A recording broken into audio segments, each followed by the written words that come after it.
Are there any other benefits that you need to tell the audience about? Alhamdulillah, wassalatu wassalam, ala rasulillah wa ala alihi wa sahbihi ajmain, amma ba'd. A'udhu billahi minash shaitanir rajim, bismillahir rahmanir rahim, rabbi shrah li sadri, wa yassir li amri, wahlul 'uqdatam min lisani yafqahu qawli.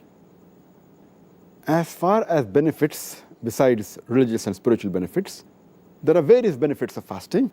And as you rightly mentioned in the last interview, discussed about religious and spiritual, there are other benefits which can be categorized into three different categories.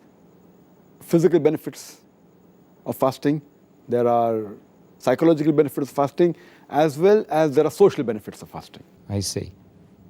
Let's move on to the first category, the physical benefits. What exactly are the physical benefits of fasting?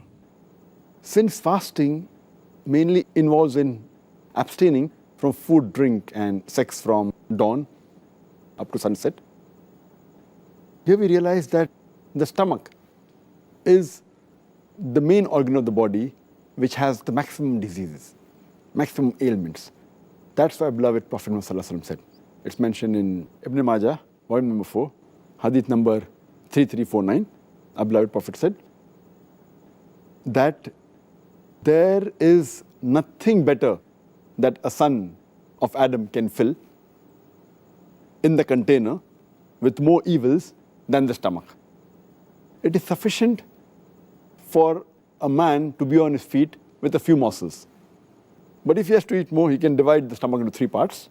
1/3 for the food, 1/3 for the drink, and 1/3 for his breath, or 1/3 for the air.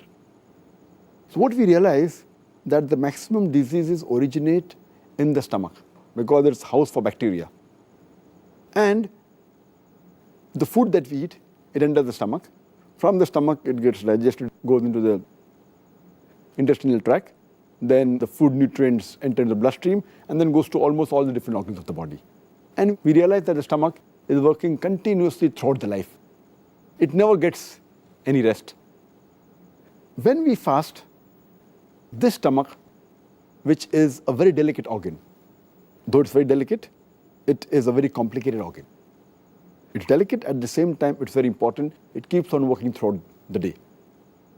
This organ, while we fast, when no food enters for several hours, it gets rest.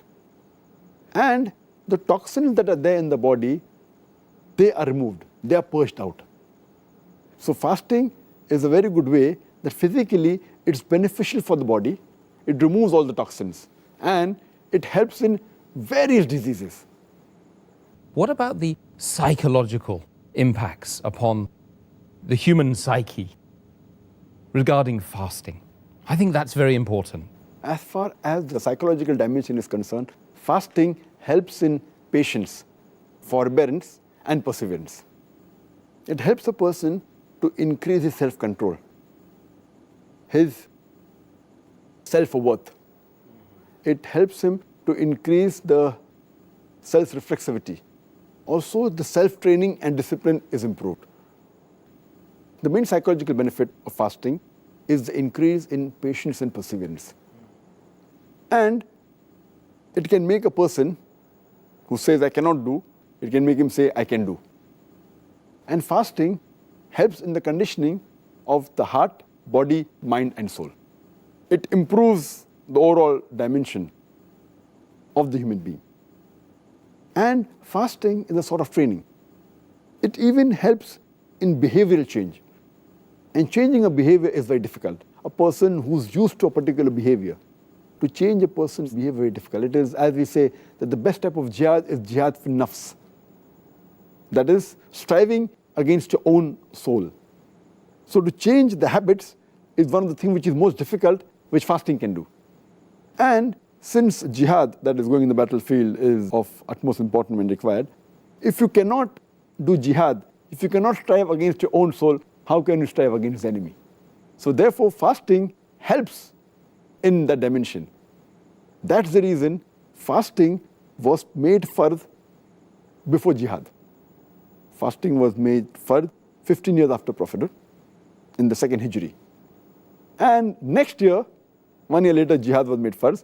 So Allah subhanahu wa ta'ala first wanted to train and make the Muslims fit psychologically with the help of fasting.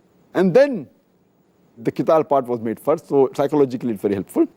And normally a human being, he eats 3 meals in a day. In a week about 21 meals.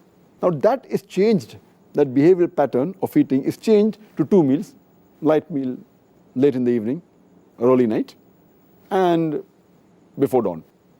So the whole pattern is changed, and this helps in various psychological aspects, the training.